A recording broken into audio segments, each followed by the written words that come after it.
Hey, if you clicked on this video, you're here to see how to connect your Android device to an Acura vehicle. I'm here to show you that today. All right, guys, so step one, you're gonna make sure that your Bluetooth is active on your phone here.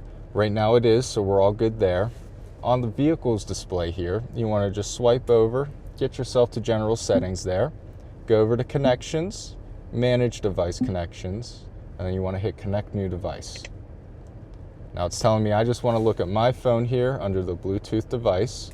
And I'm going to scroll all the way to the bottom and look for Acura MDX. After I hit pair new device at the top, it shows me Acura MDX.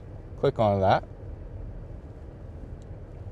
Make sure that the pairing code is correct, which in this case it is.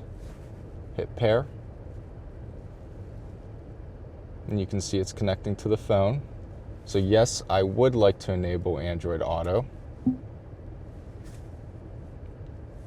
I would allow my messages to be accessed so that I can do the text mode. Give it a second here. Hit continue. On the phone here, it's welcoming to Android Auto, so I'm just going to hit continue at the bottom. And you can see that my Android device popped up on the display here. This is really easy. It's so nice to use.